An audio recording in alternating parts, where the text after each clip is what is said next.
Good morning. It is a Wednesday, so we're mobile with the Real Monica Adams show. You can hear the dogs barking. It's just all so real. It's the real show and real talk, which is what we need more of in life. Literally, they were silenced just seconds ago. We dealt with a lot of this during the pandemic when we all broadcast from home and the dogs were crazy and the husbands were crazy and the kids were crazy. And it's never ending when you try to work from home. Is it? There's obviously a deer outside or something. How many of you deal with that when you're trying to do your work from home? You still operate maybe off of Zoom or you do Teams calls, and this is what happens. And you try to say, shh, quiet, I'm trying to do the show. They don't care. It's right. We live in their world.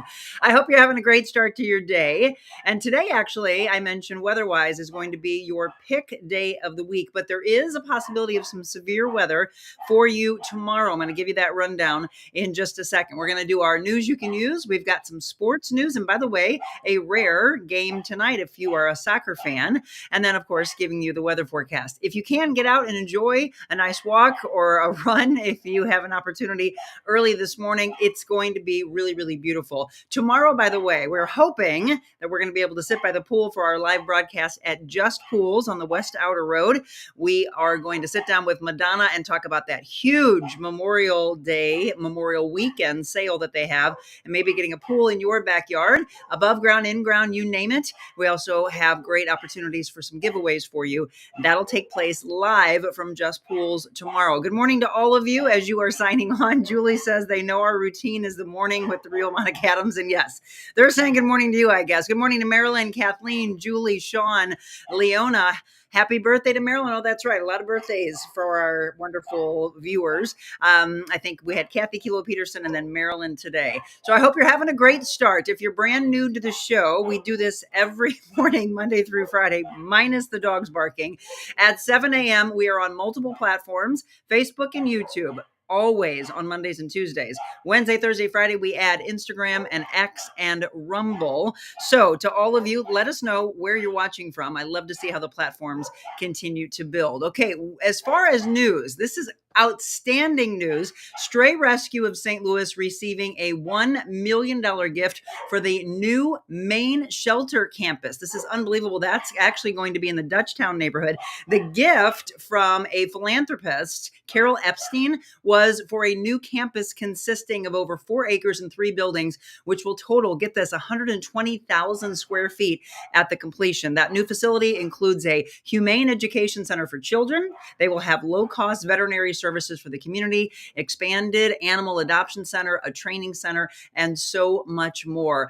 I saw the renderings on this. Unbelievable. It's expected to be completed, by the way, in the next 3 to 5 years. So congratulations to them. We always talk about the need to continue to help all of our rescues. Well, how about this? And we'll have to look into all the different locations, but Red Lobster closing 50 plus locations across the country and auctioning off their contents. I haven't been to one in forever, and that's probably why they're going to have to close, because I don't know how many people are actually going to them anymore. I've driven by the one that was in Crestwood and always see the parking lot bare. So unfortunate to see the demise of certain businesses, but again, just a little heads up there. Here's good news though. If you have high school students, they can work out for free this summer at Planet Fitness. I know that they've been doing a lot of really great things in the community, and people always talk about how they've switched from one gym to the next gym. My sister-in-law I know works out at a Planet Fitness. She said she absolutely loves it. I didn't like when they started out. I wasn't a fan of the fact that as people worked out and they left, that they were giving you donuts and pizza. And I was like, hello, what? I mean, that's a disconnect. However, I've heard that things have gotten a lot better. They still have that no judgment zone, and their fees, are unbelievable. So parents and, grandparents maybe can all go with the high school students and work out, or let them go for free. There is an opportunity for the kids to register online, so you can look for that. High school students, again, working out for free this summer at Planet Fitness. And how about this guy? I saw this on Fox Sports.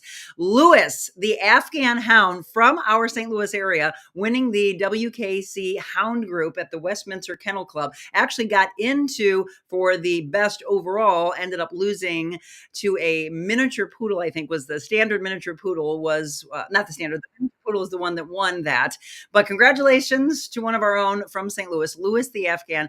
Hound did really, really good, at least winning the Hound group. All right, let's get into our sports news. The Cardinals, how about this? Ever since we talked about Oliver Marmol and the heated discussion at the plate, it's like it fired the Cardinals up. They had a 7-6 win, and same thing as we told you the other night, where it was this huge seventh inning. Same thing happened. A 2-run homer in the seventh takes the Cards to a win over the Angels. The final score 7-6. Same two teams tonight, by the way, at 8:07. And then on Friday, they played the Red Sox. That game will be at 7:15. I told you if you're a big soccer fan, on tap tonight, St. Louis City SC. They're playing LAFC. That's going to be at City Park. Any of you going to that, by the way? Game time at 7:30. That should be a lot of fun. Now, weather-wise, reminding you that today is going to be gorgeous. Again, in our 70s, partly, we got cloudy skies right now, but some of that will break this afternoon, will be really nice.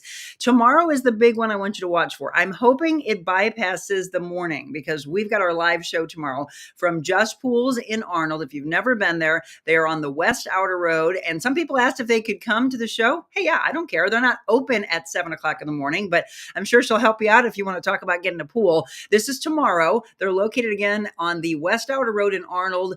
Would love for you to think about them or anybody that you know is thinking about a pool. It is justpoolsandspas.com. Now, you want to do your pool buying, however, the Memorial Weekend, because that's when those huge sales are. Above ground and in-ground pools and sales like you've never seen before. So we'll be there tomorrow, and we're hoping that the weather is going to hold off until afternoon and evening, which is what a lot of the meteorologists are saying right now. We'll check in. I'm going to see if Beckett wants to join us. Beckett Moore is our aspiring meteorologist who is just absolutely amazing. I would hire him in a second as a news director. Trust me on that. He was saying the same thing, that Thursday could be the weather watcher day. Could be some really strong winds and hail that could be disrupting your plans tomorrow. So be careful of that. And that'll be coming into the afternoon and the evening. Hopefully things could switch around and maybe it'll bypass us altogether. But then we get past that, and Friday, Saturday, Sunday, Monday all look like kind of mirrored days of partly sunny skies. We get warmer and warmer in the mid to upper 80s as we head into the weekend. So no complaints on that at all. All right, it is 7:07. I'm going to go back 14 years when we met this guy. And Michelle and I will remember these pictures. We were in Cabo San Lucas and just having a phenomenal time, dancing, having fun down by the marina. And we meet Travis Snider and Charles Poe, two remarkable gentlemen. They were so sweet. We had so much fun, so many laughs. And we were all talking one day by the pool, just like, hey, what do you do? What do you do? And we thought the guys were teasing, and they're like, no, we're baseball players. And no, he actually plays with the Major League Baseball. And we're like, whatever, people always say these things. We didn't believe them. Well, it was true.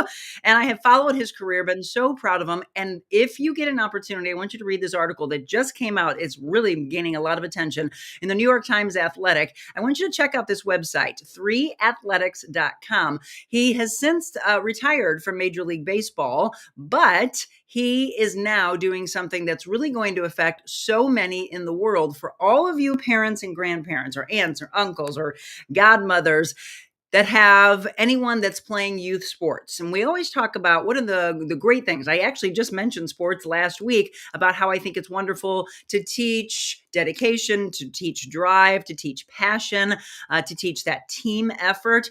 But there are some things that aren't going on that are going on in sports that aren't the best for their psyche, right? Their spirit. I'm big on the triangle of life theory of balancing your mental, your spiritual, your physical health. Well, Travis and I are going to talk about 3A athletics and a book, this hero book. You're going to want to get this. You're going to want to get these journals, all of this for your kids, your grandkids, any kids that you know, but it's also for parents and coaches. It's truly a wake-up call of what is happening, not just in their current playing days, but what takes place and affects them later on in life. We will have Travis Snider as my guest when we return.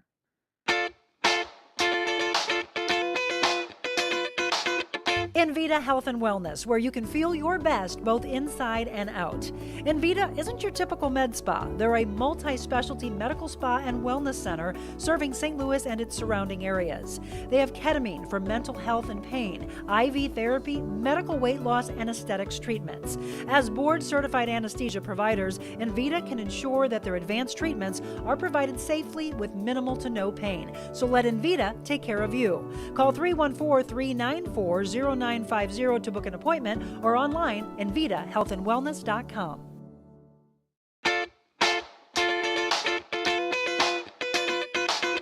Welcome back. It is 7:09, 7:10 actually, just switched, and you're tuned into the Real Monica Adams Show. We've got tons of you on from all the different platforms. I will get an opportunity to keep looking at your comments and give you a shout out. Again, if you're new to the show, let us know. Let me bring my friend on. Travis Snider, how have you been? I've been great. How about you? Wonderful. So we were just talking at the break when he's like, "Oh, you dug up some old photos." I saw those late last night. I was trying to find out, can I find these? Yeah, that was back in December of 2010, and you were just a baby. Just a baby. Yep. So let's go back into the beginning of your career. First of all, where'd you grow up? I grew up here in the greater Seattle area, about 20 miles north of the city, and still live here with my wife and my 3 kids. Yes, and I've got pictures of them. Absolutely beautiful. I think, did you just celebrate a 10-year anniversary? We just celebrated our 10-year legal anniversary, and then our wedding anniversary will be in December. Oh, fantastic. And beautiful children. And, we're talking about kids today, and we'll find out if your kids are involved in sports, et cetera. But let's see a little picture here. 2 pictures that I pulled last night. Just absolutely beautiful family for sure. So congratulations. Yes, congratulations on all of your success. So did you play baseball as a little boy? I did. I started playing baseball at 3 years old. My mom worked at the YMCA here locally, so was involved in youth biddy sports through the YMCA program, and something I fell in love with very young was baseball. And so as a young boy, because we always ask, like, what do you want to be when you grow up? Did you know that you wanted to be a professional baseball player back then? Yeah, as long as I can remember, that's what I've been telling people I wanted to do, and it was obviously a dream come true to get to go out there and play Major League Baseball. Yeah, and let's talk about, where did you begin? I got drafted out of high school in 2006, so I was a first-round pick. Skipped college, had an opportunity to go play for the Blue Jays minor league system, and spent about 2.5 years in the minor league system before getting my first call up to the major league. So at 20 years old, I was incredibly young by standards of when you guys usually get called up in their mid-20s. And had kind of created this persona that I had this level of maturity, which I think on some level I did, but I also started to realize later in my career how much I wasn't ready emotionally and mentally for the challenges that Major League Baseball brought towards me. Absolutely. If you're just tuning in, we're talking with Travis Snider, and again, playing with multiple teams, Toronto, Baltimore. I think when we met, were you with Pittsburgh? I would have been with the Blue Jays still. I got traded from the Blue Jays in 2012 to Pittsburgh. Okay. And so again, continuing to follow your career, and I was reading a lot of different articles, Travis, and you were mentioning, well, actually, we can go all the way back in the athletics article, which is a phenomenal article that you can find in the New York Times. You talk about when you were 11 years old, and here you are, you have this great inning, pitching great, you have a home run, and then in the next inning, what happens? I could not throw a strike. And after 1 or 2 hitters, I walked, the anxiety and the emotion started to really take over my ability to process what was going on. And at the time, I had sports-induced asthma. So that was something, we dealt with it with an inhaler. And I ended up going off the field, I think, at that point, or into right field, and had what was at the time called sports-induced asthma. But now I look at it as a panic attack. And that was something, as an 11-year-old kid who had quite a bit of success in my first couple of years of playing Little League Baseball, I never correlated the two together until I got older and started doing some of my therapeutic work and realizing, as my kids are, now entering the space of youth sports, how much pressure it is on kids to be in these type of scenarios, and how much, how much fear we have as children going out there on the field, even at 5, 6, 7 years old, with parents cheering and people in the stands. Absolutely. And so, parents are sitting on the sidelines. You've got your coaches, you've got multiple people that are involved with those kids that are out on the field. And it's just, hey, kid, get back into the game. It's the mindset of what they're put through, and their little brains, as you obviously experience, don't know how to compute that. And then you suppress that. I've been a life coach for 20 years, and I have dealt with so many athletes and just regular public in the personal training that I do. And it's always, let's do timeline therapy and let's find the aha moment where it all started. So I commend you, by the way, Travis, for, as a man especially, because I always say, men, you've got to, first of all, stop apologizing for emotions. Yep. Once you get that release and almost the permission to say it's okay to say I'm not okay. Yep. Yes. I think, Travis, the pandemic allowed that for a lot of people, that people started saying, hey, I got a mental health issue, and people didn't laugh at them or scoff at them. They said, hey, I agree. I'm kind of in the same boat. So for you, when did you get that aha of saying, holy cow, this is when it all happened? And was it like a rush of the ocean to see all these memories and all of the issues come back? So Seth, my partner in 3A Athletics and the author of our parent guidebook Hero, he's also a therapeutic life coach, and he was the one that really helped me take that journey back through the past experiences and how those were really affecting me in the present moment. And I think that was something through all my work, whether it be anger management or working with some of the best sports psychologists in the world, being able to really dive back into the deeper stuff and understand what the root cause was of a lot of the things that I was dealing with and I still deal with today. And that's something that I understand, as you do, that this is a lifelong journey, but the amount of work that we've been able to do over the last couple of years has really shifted my perspective on not only how I experience life and my relationships and how I want to continue to improve in those areas, but really what motivated 3A Athletics with Seth and I sitting down and understanding that in the youth sports space, there's just a ton of pressure on parents, there's a ton of pressure on kids, and the coaches are getting burnt out, right? Because the pressure trickles down. And I think that's something for me, if I can make an impact at this level, right, where we have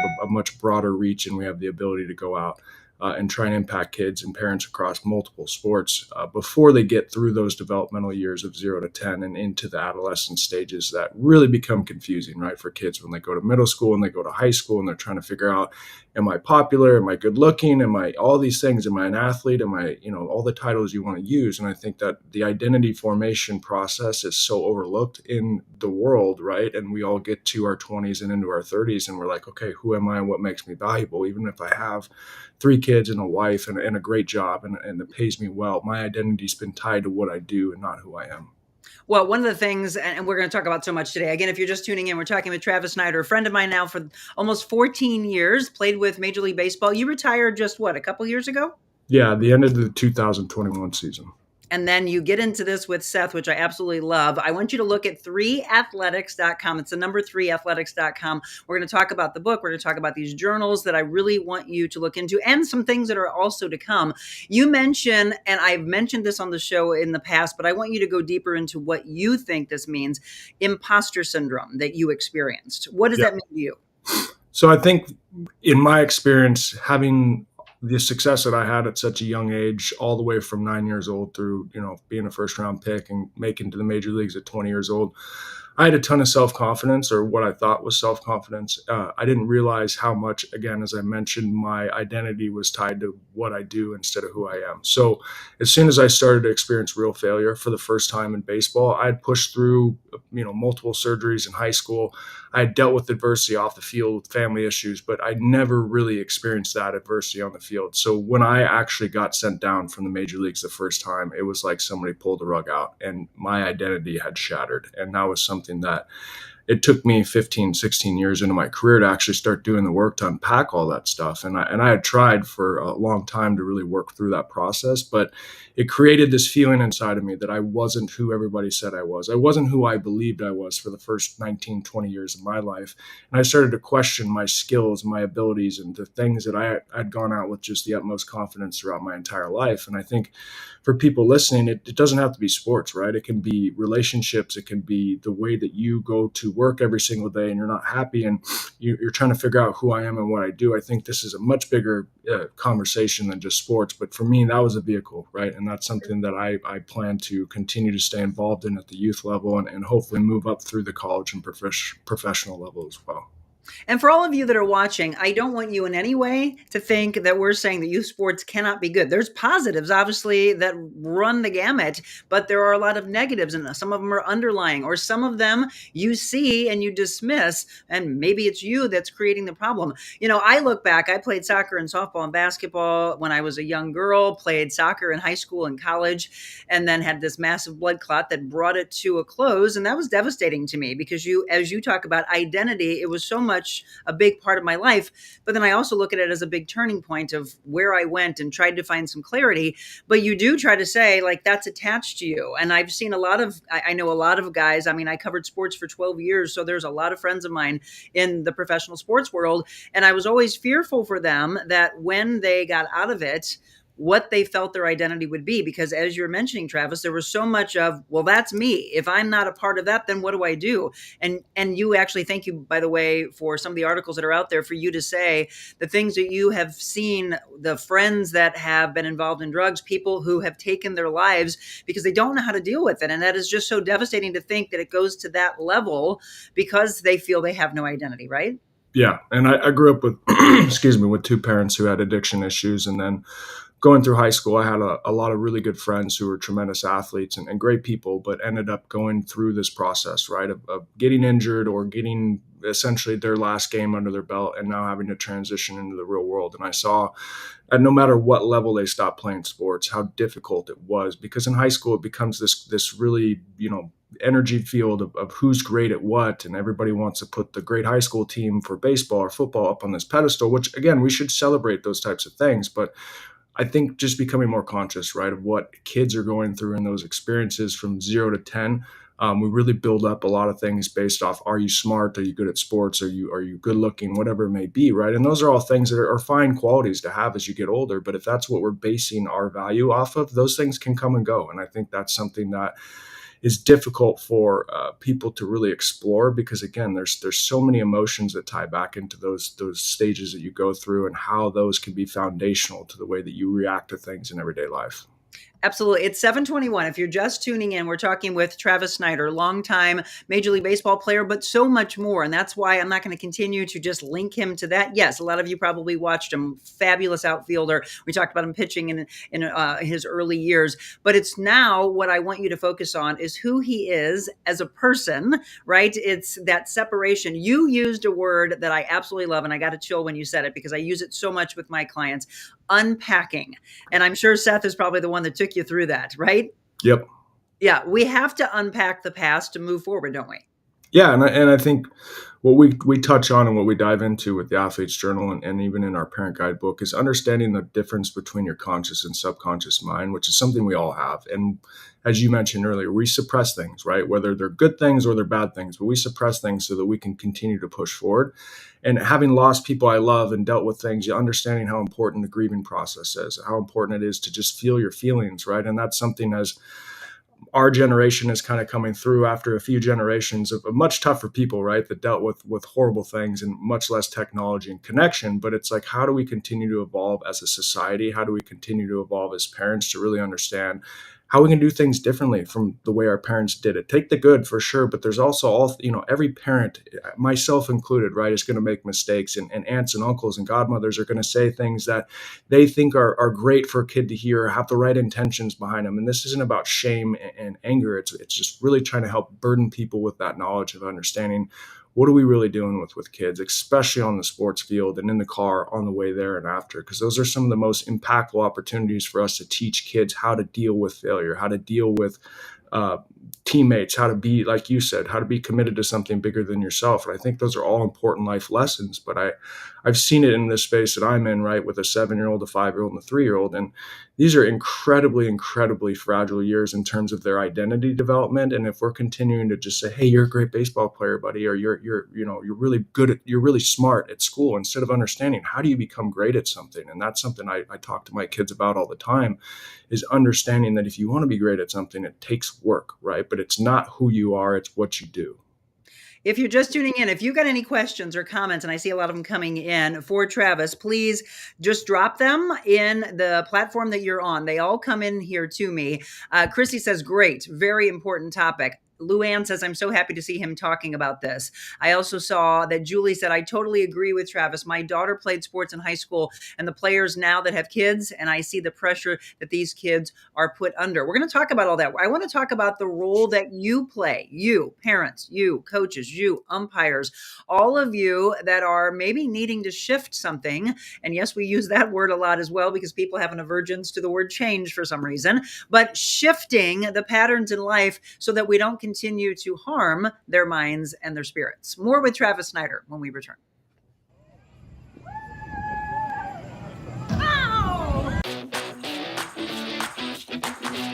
She's a special woman and done so much for St. Louis.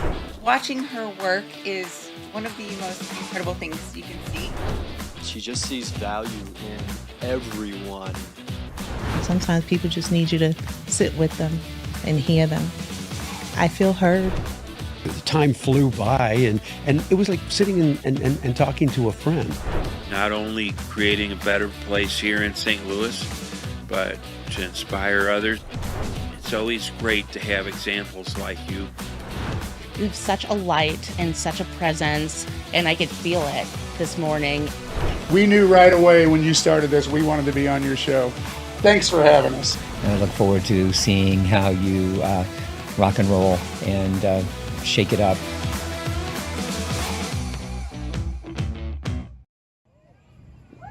Well, let's do just that. If you're new to the show, good morning. Every morning, Monday through Friday, we are live for you at 7 a.m. Mondays and Tuesdays in my studio.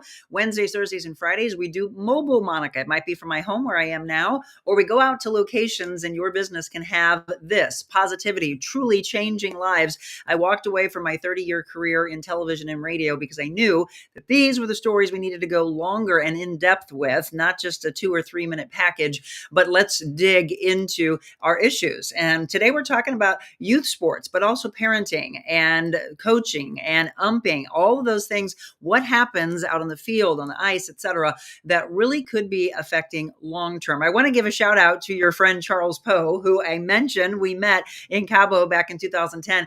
Charles right now is coaching in Germany, Travis? Yes, over there coaching in Germany, helping build the brand of baseball across the world. So shout out to Steve Poe.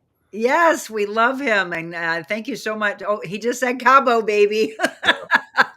Funny enough, he's been back there, I think, 10 out of the last 11 years, or would it be 12 out of the last 13 since we saw you guys. So we've kept really? Going, yeah. You guys go on a regular basis. Do you?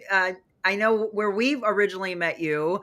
I haven't been back to that location, but it was so much fun. You two were just absolutely incredible. I mean, there's such good memories in these pictures for sure. So Charles, thank you to both of you for just, reaching out of your comfort zone and talking. That's the thing we need is right to show kindness to people. We need more kindness in the world for sure, which we need to pass along today, which is what we're doing. So yes, we were talking about Travis's time playing baseball, but now the impact that he and Seth are having. Let's talk about this, the Parenting and Youth Sports Playbook. So it's called Hero. Where did that come from, Travis? That was something that our third partner, Mike Neely, who joined us here in the last 12 months, he's been instrumental in terms of the design and just trying to rebrand this product that was originally just written for soccer and had a different title. But Hero, for us, we want to empower parents to be the hero in that relationship with their kid in the sport that they play. And I know it's difficult for parents listening out there, and somebody that played at the highest level of baseball. It's incredibly difficult for me every single day that I show up to a sports field with my child and make sure that I am there to observe my emotions and not react to situations based on what I think should happen, and understand that my 7-year-old son, right, is out there with his buddies, and there's energy and there's people around and there's pressure and there's all these things that we have to take into account when we're looking to correct something or have a conversation with my son or kids on the team. What do they really need in that moment? They need to feel safe and they need to feel loved. And that's something that I take a lot of pride in. As challenging as that is, as a parent, I make mistakes all the time, but it's becoming aware of these situations, right? Learn how to repair when we do eventually do the inevitable damage, but also really trying to help other parents understand this isn't about pointing fingers and saying you're a crazy parent. We all know there are crazy parents in youth sports. I think the average parent, myself included, right, is we're going to do damage, and that's a guarantee. For parenting, we're not going to be perfect, but being able to, number one, look inward and say, okay, what are the things that I need to work on? How can I be a better parent, especially in this conversation for sports? How can I start to educate myself a little bit deeper into what my experiences are and how those things are going to affect me in certain moments? And then how do I have conversations that are impactful with my child instead of wanting to coach or parent, learning how to parent our kids, right? And that's really difficult at times for me and other parents, is to see things that we want to correct and want to educate our kids in certain situations, but understanding that more often than not, those kids just want their parent and not their coach. And I think I want to give a shout out, right, to all the volunteer coaches out there that might be listening, and all the parents, right, that are grinding on weekdays and weekends trying to get to their kids to 3 or 4 or 5 different sporting events. This isn't an easy thing, right, that we've signed up for as parents. And I think it's one, it's about giving grace, but 2, it's about really trying to spread that knowledge and understanding that the way things have been normalized over the last 20, 30 years is not what's going to be the best for the long-term development of the kids. For all of you that are tuning in, if you've never been through life coaching or counseling or anything like that, I implore you to look inward and think, maybe that will help me. Trust me, it will. I can hear the impact that Seth has had on you. I love the words that you're using. One of the things that, if you have never thought about this, folks, I want this to really hit home. There is no such thing as reaching perfection.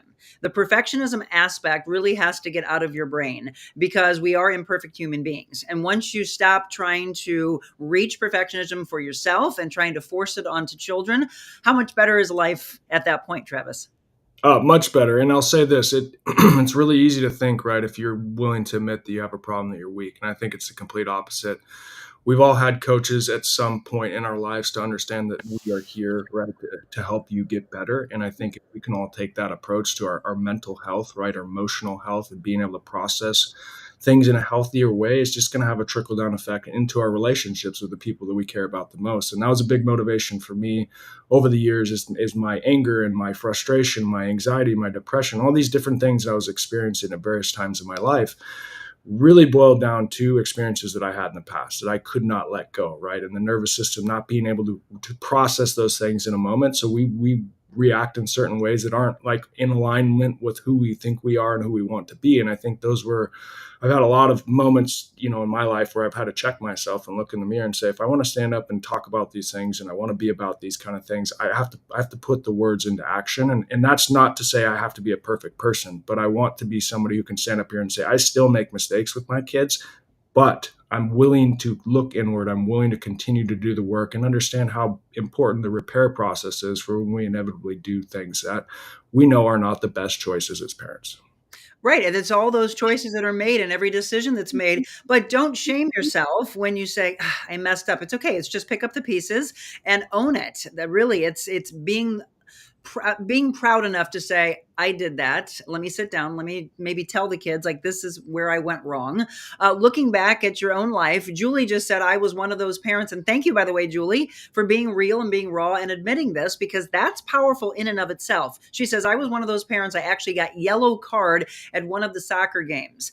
And what I have seen, I mean, here, let's unpack two things here, Travis. I look back at my father, who was a football coach, and you just said, thank you to all those volunteer coaches. That was a passion for him. He was a phenomenal football coach for 25 years. A lot of time taken away from your families when it's not even your kids that you're coaching anymore. But my mom at that point was like, it's not even your sons anymore. He's like, no, but I'm in love with it, right? But then there's a strain on the family that they're away doing that. I would then watch my mom and my dad on the sidelines, like screaming, come on, get it out of there, because I was a goalie in soccer. Get it out of there. And you're hearing that and hearing that. You're hearing pressure. They think that they're doing good, but then they're yelling at other parents' kids, and then fights. We didn't have it. I don't remember any fights when I was growing up. It has now escalated and truly got out of hand, where you have full-on fist fights, very dangerous things that are happening between parents and coaches, between parents, coaches, and umpires.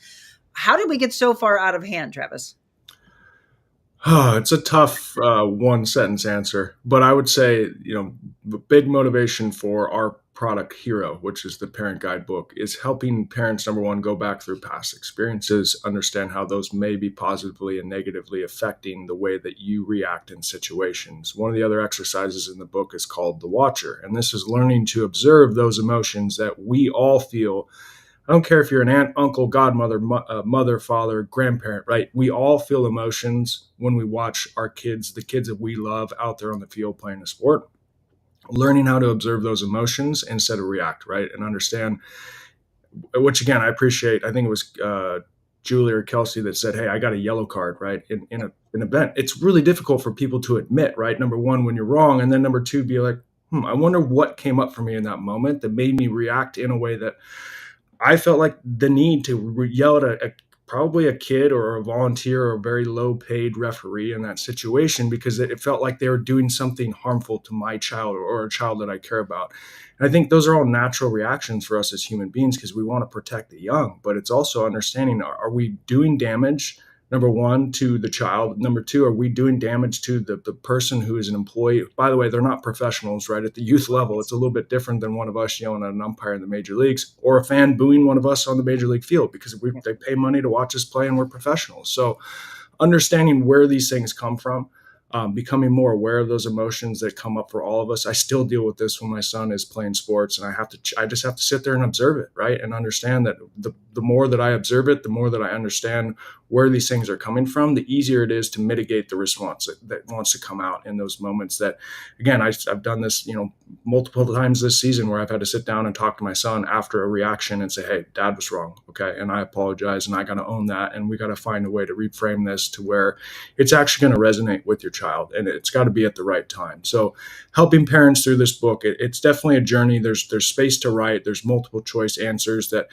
we're really trying to prepare parents not only for the younger stages, but understanding as your kid goes through club sports, if they're making certain teams or they're getting cut from a team, how do you have that conversation with them? If your kid's not getting enough playing time, how do you have that conversation with your kid? And how do you have it with a coach? Respectfully speaking, right? A lot of us want to teach our kids grit. We want to teach our kids to be able to go out in the world and deal with failure and continue to push forward and look into the mirror and say, what do I need to get better at?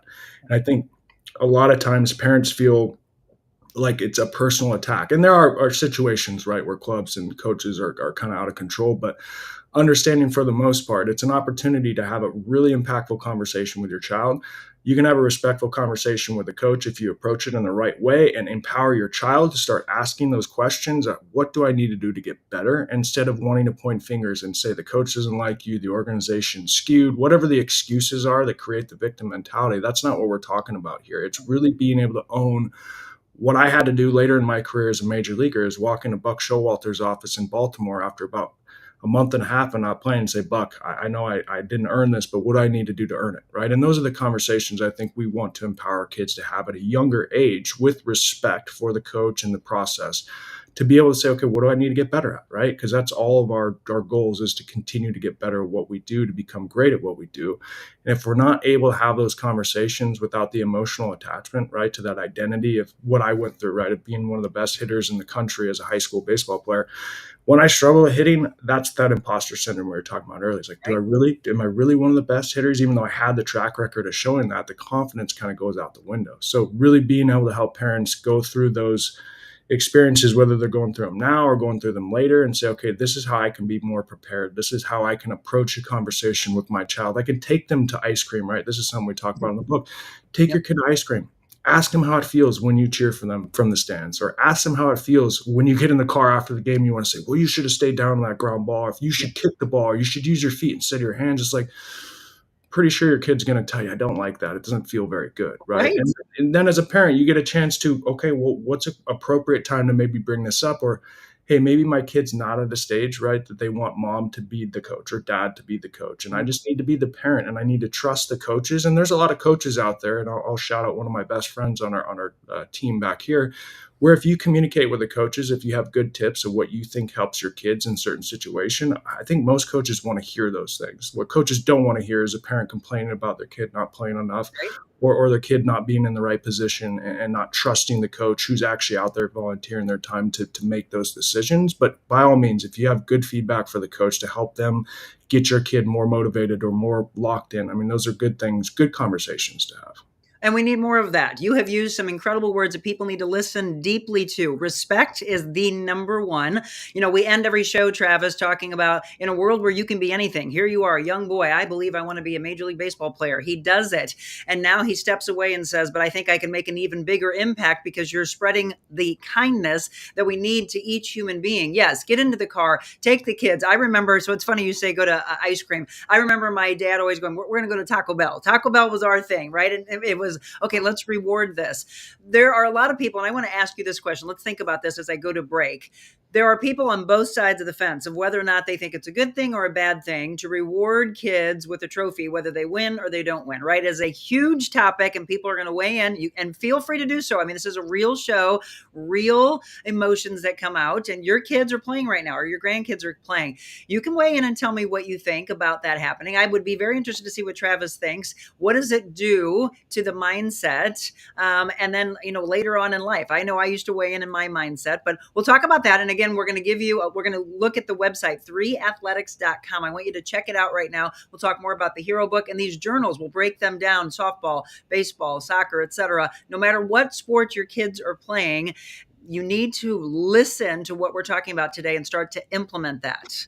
All of this. So positive. More with Travis Snider when we return.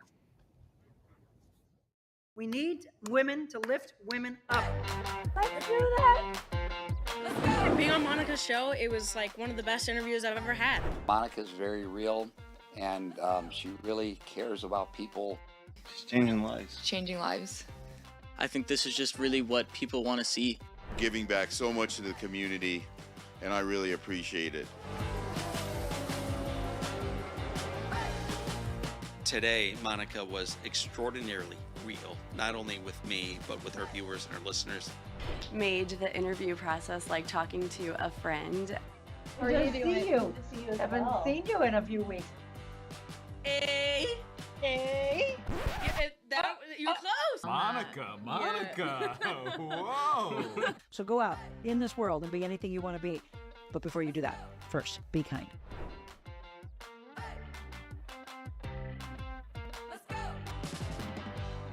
And there it is. That is the message I always want you to listen to. Just be kind. Think about, and again, I'm not shaming you. And let's go ahead and unpack the past. If you've been one of those parents that have been yelling on the sidelines, I mean, literally every expletive you can think of, and how damaging that is to everybody around and the kids that are around, not even caring about the families listening to that. We can break that cycle. And that is what Travis is talking about today. If you're just tuning in, Travis Snider is my guest. And yes, longtime Major League Baseball player, but it's what he's doing now that I brought him on for. It's not about the sports. I love what you've done in professional sports, but he and I have known each other for 14 years, and I didn't bring him on the show until now because this is truly making a difference. 3athletics.com. I want to put the website on the screen for you so you can check it out. There's actually a true video to this and listening to the message of it on their website that I want you to hear and to have these deep conversations and communication. We're talking about the parenting and the youth sports playbook. It's 3A Athletics, the book Hero, and then these journals. Before we get into the topic that I mentioned, Travis, that I'm very interested to see what people have to say about, the journals that you have from good to great. You break down, there's 3 journals right now. Is that right? A soccer, a baseball, and softball? Yep. Just like the parent guidebook, we have the 3 sports. Okay. So this is an opportunity for you. Now, these are currently on sale, but you have other things to come, don't you? Yes, we do. We have a podcast we've shot 12 episodes for.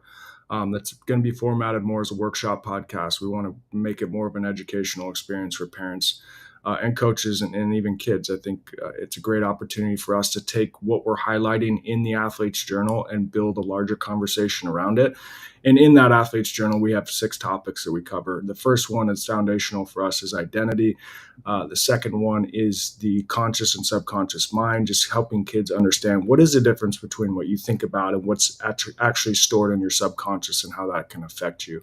The third one is mindset, taking kids through lion mindset versus an antelope mindset and what really triggers the antelope and what really feeds the lion, and helping them understand, how do I become the lion in these situations when I feel like an antelope.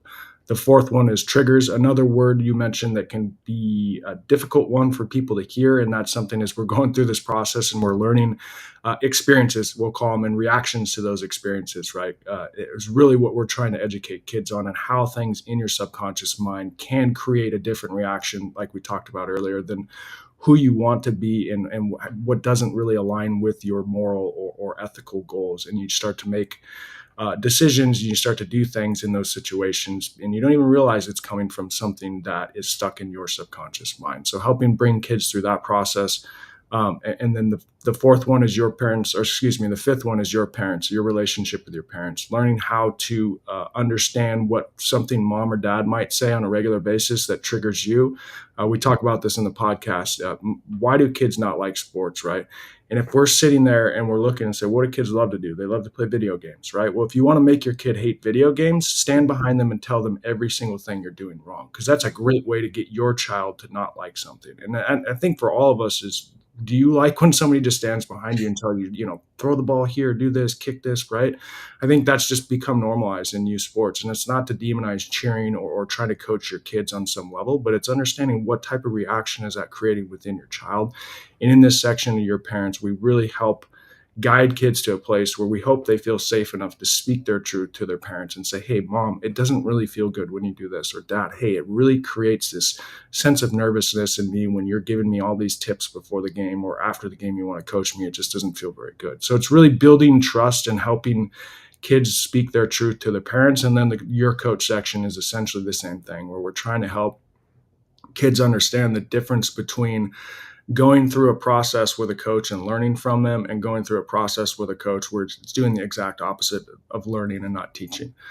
So it's helping kids understand what are those moments when you feel those types of emotions and you have these types of thoughts and the energy in your body. How do you start to like formulate a process to deal with that kind of stuff and understand there are important conversations to have with your parents and with your coaches. And it's all about becoming a stronger version of yourself, right? To, number one, process the emotions, but then articulate what's actually going on inside of you and how it makes you feel. And it could, for me, it's an opportunity with my kids, right, to be able to have conversations that build trust, that hopefully down the road, this is going to want, in the really difficult situations, my kids are going to want to come to me and tell me and my wife, hey, this is what happened. Even though mom or dad might not be real happy about that, we want to open that line of communication so that we're not pushing our kids away into their adolescent and teenage years, which, again, we all remember when we were adolescents and teenage years, the dumb stuff that you do and the conversations you got to have with mom and dad and how difficult those are. And I think again, sports is a great vehicle for us to be able to formulate an opportunity for parents and kids to build a deeper trust, and same with coaches. Absolutely. Okay, I'm going to say 3 things that Travis said that you need to write down. So this is almost like one of the life coaching classes that I teach. I want you to write down, speak your truth. I want you to write down, finding your voice. We mentioned respect earlier. We mentioned knowing your value, the importance of communication at a very young age for you to understand, to say, I'm sorry, this is what I did. And the other big part that he said is don't force your beliefs. Don't force your child into something that you didn't do. We used to always talk about the pageant moms, right? But I'm going to say that carries over into every aspect of anything that your child does that you feel that you failed at, that you want them to excel at. And it's something that they may not even want to do, but you're pushing them into it. And how dangerous is that, Travis? Yeah, that's a big premise of what we have in the book. There is, again, understanding what your past experiences are, how those can affect the way you want your parent. Like, I have two boys and 1 girl. I could put all the pressure in the world to make my kids into Major League Baseball players. They might not want to be Major League Baseball players. My older son wants to play in the NBA. My younger son says he wants to play baseball. They don't know what they want at this stage, but it's important for me to understand how easy it is for me to start to push them towards something that I love without understanding. They look at me and they're like, okay, I can receive dad's love from playing baseball.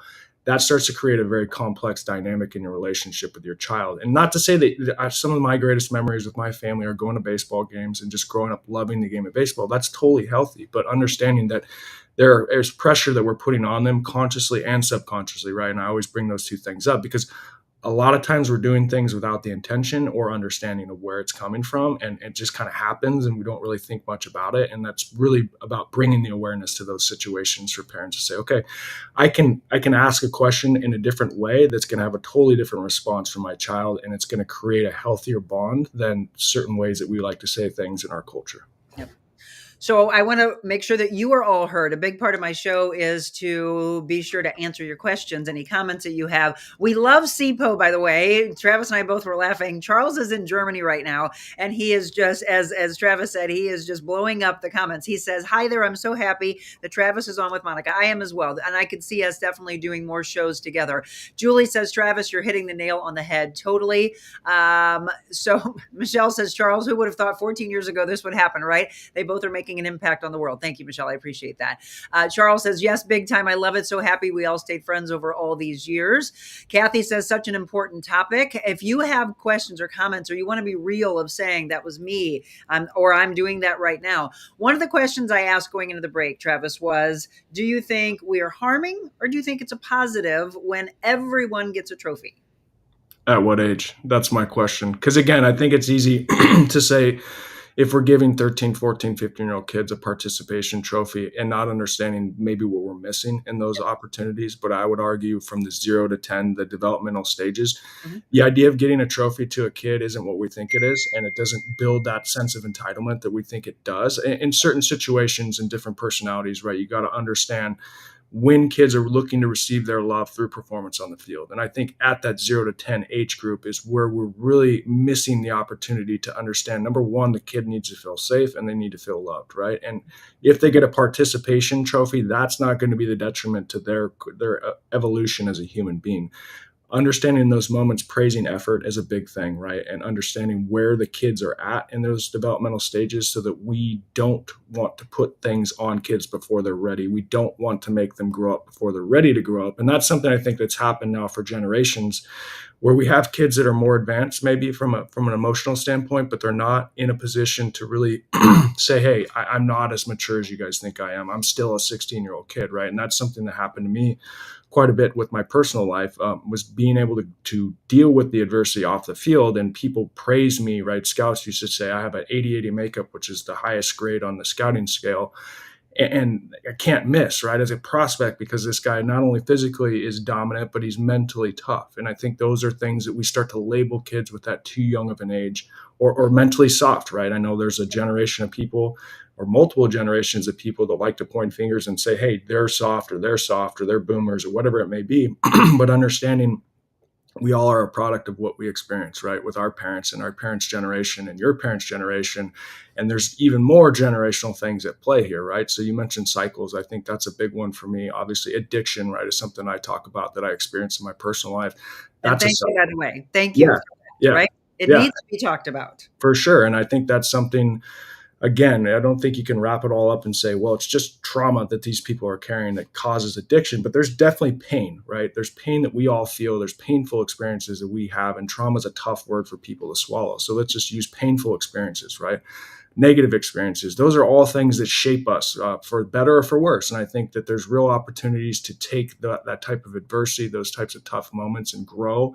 But there's also a really easy way of just shoving things down, right? Whether that's coping with alcohol or drugs or different choices that we make, outside of those spaces to deal with our emotions. There's healthier ways and there's unhealthier ways. And I think we've just normalized a lot of things over the years of how we cope with stress. And I think that stems back to the things that we experience a lot as children and how we witness our parents cope with stress, how we witness the people in our lives, the mentors, the second moms and the second dads that I was incredibly lucky to have throughout those tough times for my family. And they're really the reason why I'm here today talking about the stuff I'm talking about, right? Is because I had that support system of people. And I love my parents, right? Sometimes I talk about the addiction stuff. I had very, very loving parents, but they were dealing with their own stuff. And that was stuff that I have now since understood. This is coming to a place where this has been happening for generations. And it's an opportunity for me to break those cycles and be a better version of myself for my kids. And that's what we're looking for, right? Just as human beings, trying to be a better version of you. And if something happened in the past, it's owning it. And it's never too late, by the way. That's the biggest thing. We talk about generations and how people were raised. And maybe we look back at generations where men were like, I can't show emotions. I can't tell my kid that I love them. Those were all things that I hope that we can erase. And the more that we have people like what Travis is doing as a man, speaking this out and saying, hey, I wasn't okay. I went through all of these things, but I want to be better. I want to be a better husband. I want to be a better father. I want to be a better coach, all those things. Michelle asked, we were showing the book and the different journals. We talked about soccer. We talked about baseball. We talked about softball. She's asking if there are other sports that are that you're adding into this that are to come. Yeah, baseball, football, tennis, and then golf. So we're hoping to get those parent guide books translated for those specific sports here over the next couple of months. And hopefully by basketball season, by football season in the fall, we'll be ready to rock and roll. And what about the podcast? You said that you already taped several. When is that debuting? Yeah, we're going through the editing process right now. So I'm hopeful in the next month, maybe 2 months, that will be live. Again, you can check out our website at 3athletics.com. You can subscribe by just giving us your email, and then we're able to send you the updates as these things are coming out and are available for you guys to get involved. And so is that going to be audio and video?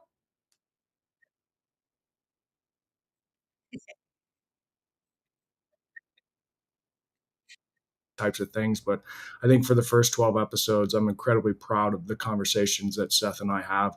You might see a little bit too much of my face going like this, right? But I think overall the impact of what we're talking about and the stories we're sharing, right? Because there's stuff from my own career that I think is easy for people to relate to, even if you didn't play Major League Baseball. And I think as parents, we share stories of the good and the bad, right? The choices that we've made at certain times where, again, we have to repair because we make those mistakes and we're human, and that's okay. But I think it's important, to have, as you mentioned, and the opportunity here to have a longer discussion about these things, because it's easy to listen to a 30-second or a 60-second clip on social media and send it to your significant other or your buddies in your group or whatever the situation is. And then it just kind of goes in and out, right? And I think that's the impact of longer form conversations. They're only 30, 40-minute episodes, so we're not at the 3-hour mark that I think some of these spaces get to. But I also think that the topics that we're talking about and the vulnerability that we're trying to show as parents and as people in the space that are really trying to make an impact is important. Well, you and I could go on for 3 hours today. We're going to do sure. this in an hour, but I would love to have you back on. You see on the bottom of the screen, it's very important. I want you to share, follow the live stream on whatever platform that you want to follow. If you have friends that are not on Facebook, that's why we're on the other platforms. Have them subscribe to YouTube. Definitely share this one, and this one will become one of our podcasts. We have a podcast that we drop on Thursdays, and I can guarantee you that we'll get this one edited up so that you can listen and hear the message all over again, because sometimes you're so involved in the watching that you might miss what the important message is. Stephanie said, my great nephew plays hockey. My niece always says, if you don't want to play anymore, just let us know. That's amazing. They try to keep him a normal 11-year-old. Sometimes it's hard. That's a really powerful thing for Stephanie to say, that it's okay to say, I don't want to do this anymore. Well, I think it's okay to say you have a normal kid, right? Or my kid's different. And I think that we as parents feel alone if our kid's going through something at school, whether it's ADHD or just something that they're dealing with, right, that doesn't seem normal. These things have been, there's a stigma around these types of words that are very difficult for us as parents, because we want our kids to grow up to be somewhat normal, but push through, right, and be abnormal in those ways of how they deal with failure and they go out there and impact the world. It's just understanding what stage are they at and how can we approach these things with more grace and understanding for ourselves as parents first, but also for our children, and say they're going through something too, and we got to be more aware of it. And one of the things Travis said about 10 or 15 minutes ago, and he just said the word again, give yourself some grace, right? There's a lot of pressures on you. There are a lot of pressures on kids, but find grace within yourself. It's a really peaceful place to be. And that's the version that we want to get you to. I'm going to take the final break, and I want you to think about this, Travis. I want you to tell me what you are proudest of, not what you did any time before you launched this with Seth, but what you are proudest of since you launched this, and what you're most excited about that is still to come. More with Travis Snider when we return.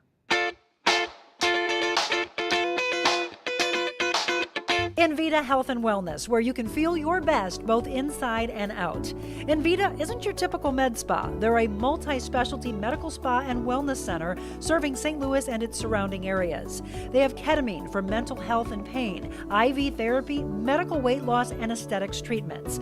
As board-certified anesthesia providers, Envita can ensure that their advanced treatments are provided safely with minimal to no pain. So let Envita take care of you. Call 314-394-0950 to book an appointment, or online envitahealthandwellness.com.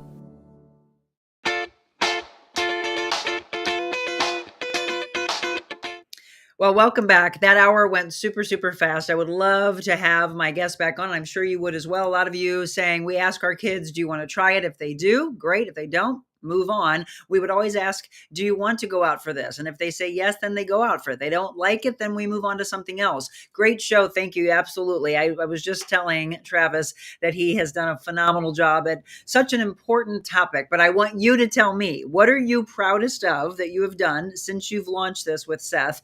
And what are you still hoping that you can do to really impact and change the world? Well, when you originally asked the question, I was thinking I'm most proud of my children, right? And my marriage with my wife and the work that we put in marriage counseling and unpacking, as we talked about before, all the things I was bringing into this and she was bringing into this. Because again, being married is a difficult thing. And then you add children in and it's even more complex. So I'm most proud of my family and the understanding that we're not perfect. We're never going to portray that we are perfect to the world, but we are willing to put in the work to get better. And I think for me, having gone through what I went through in my career, I was most proud of the way I kept getting back up, even when the game would punch me in the mouth and I felt like I couldn't keep going. I pushed all the way through 16 years of a lot of ups and downs. And I think that's really the energy that I'm trying to bring as a CEO and co-founder of TheRealMonicaAdams is helping us get from a stage where we're at now, where we're a smaller company, but we're starting to gain some reach on a much bigger platform. And again, these are the things that I feel really good about when I wake up in the morning. I say, okay, how can I go and impact the world of youth sports? How can I help parents in the world of youth sports become a better version of themselves? Not because anybody's bad, but because we can all get better at what we want to be great at. And I think being great parents is something we should all strive to be. Oh, so powerful. Such an incredible show. Definitely in the year plus I've been doing this, Travis, you are one of my favorite guests. This is such an important topic that I would love to have you back on. When you launch your show and as you continue to build upon this, let's do this again, because I know there's still so much more that we can unpack. Yep. For sure. So it's 3athletics.com. The book available to you. We were showing you the website earlier. You can get these journals as well. Hero, and then from good to great, softball, baseball, as well as soccer, and then all of the other sports that are still to come. For all of you that are going to watch this later on replay, go ahead and ask any questions. We'll make sure that Travis sees those as well. Thank you so much, my friend. It has been a really powerful hour. And as I mentioned, we could have gone on and on and on and on, but we're just going to pause and we're going to have you back as a guest.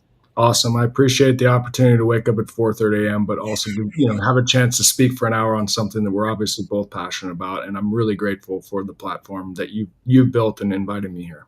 Thank you so much. Again, Travis Snider, check it out, 3athletics.com. Have a wonderful day. All of you stay tuned. We've got our final wrap up of a great show and some things to come up this weekend. Thanks, Travis. Thank you.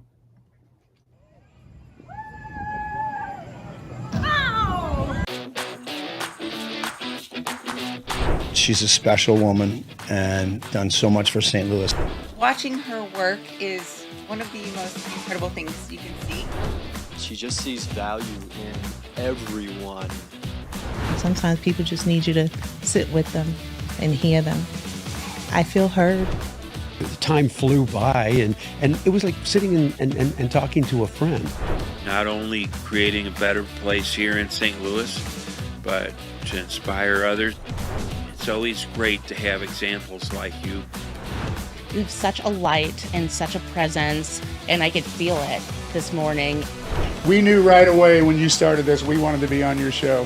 Thanks for having us. And I look forward to seeing how you rock and roll and shake it up.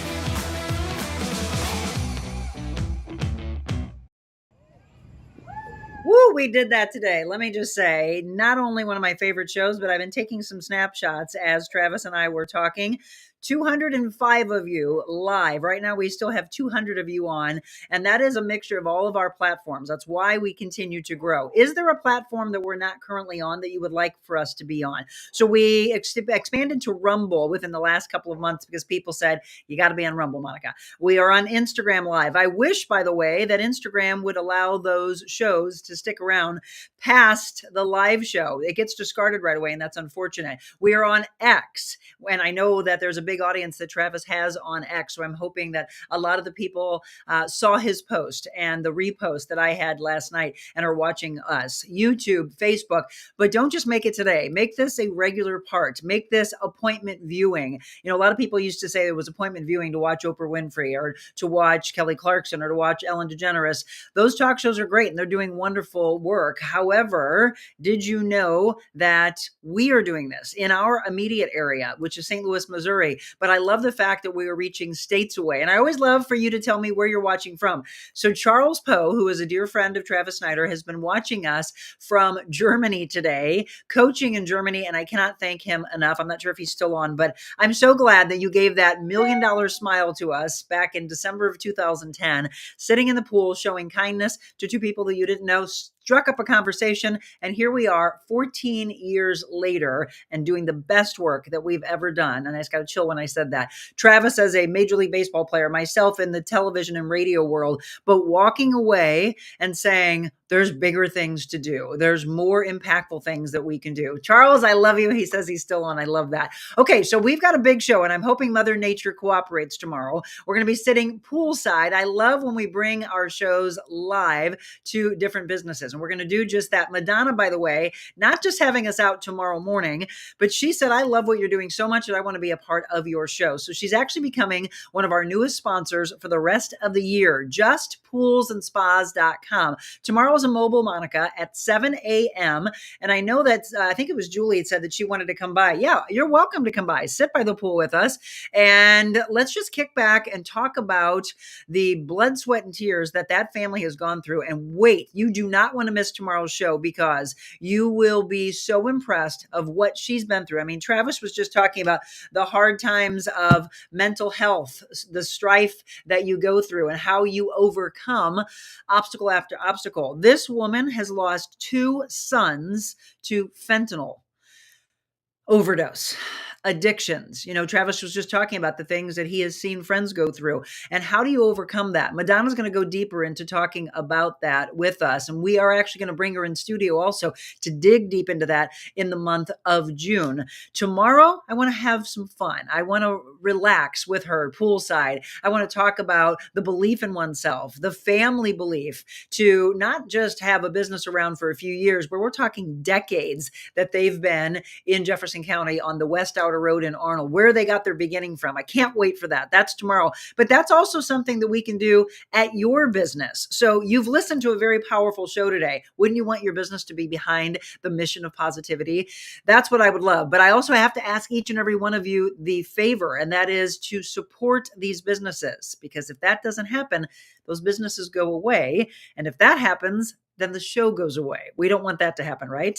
So do your part. Marilyn said, of course, you have always been my O. Well, thank you. That means the world to me for sure. So that's coming up tomorrow for you. And then I also saw this last night from a friend of mine that I work with in when I used to do movie junkets. And this is coming out Thanksgiving.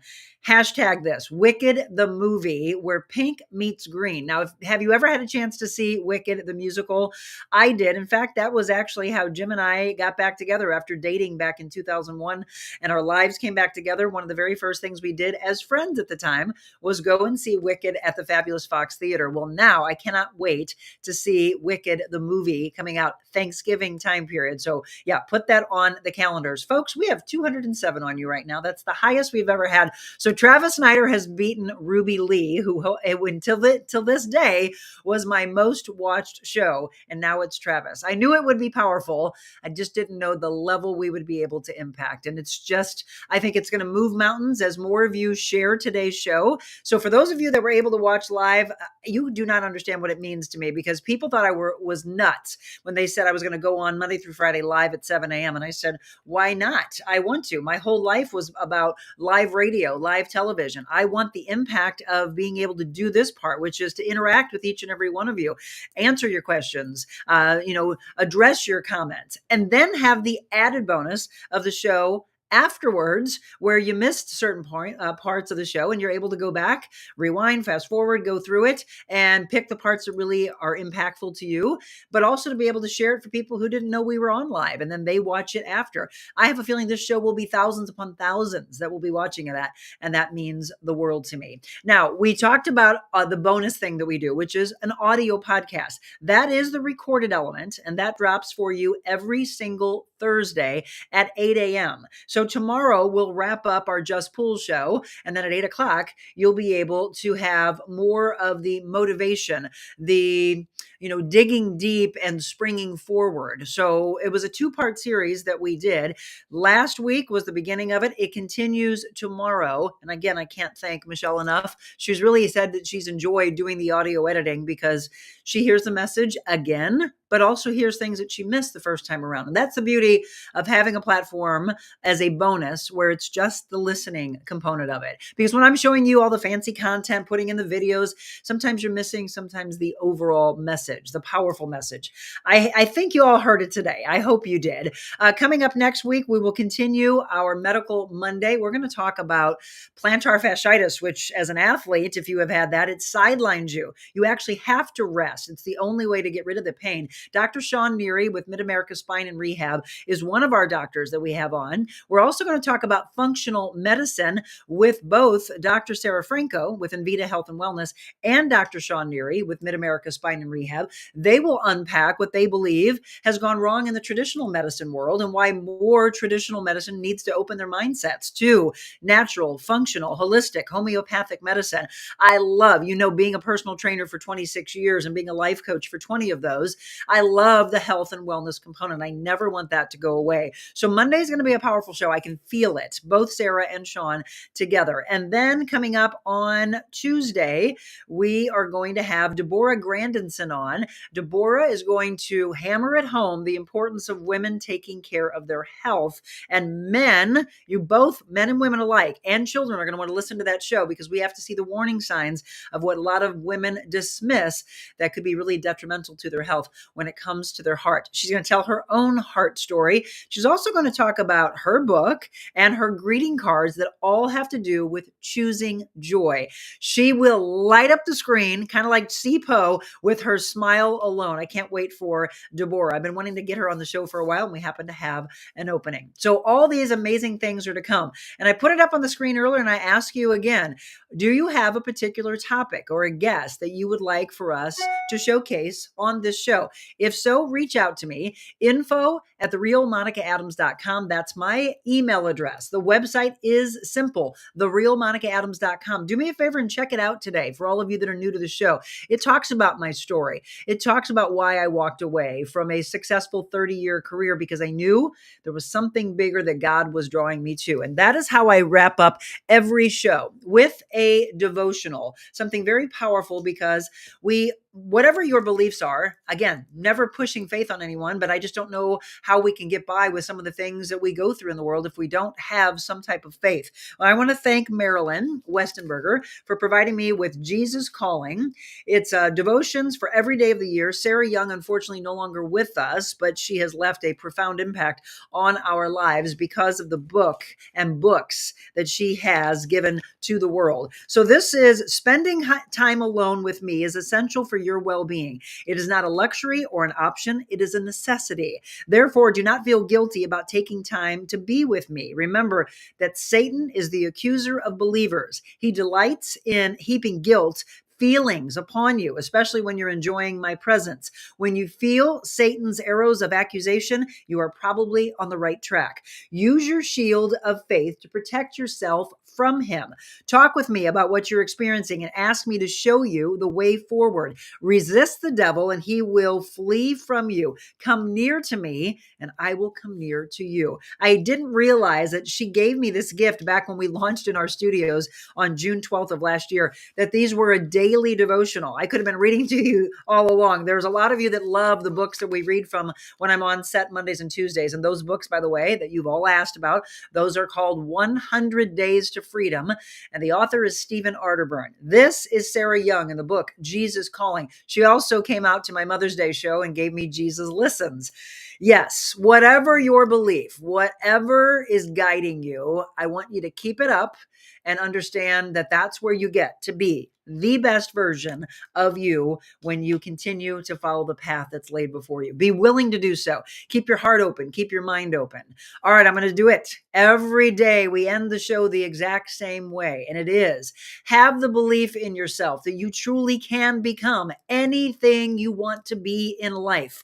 Don't step on people. Don't bark at people. Lead them. They will follow. Don't yell at them. Don't shout at them. That's the message you heard today from the sidelines as a parent, as a coach, as an ump. There are volunteers that are out there. They're taking their time. They believe in your children. Stop the expletives. Stop the fighting in the stands. Instead, do this one thing, and that is be kind. God bless you all.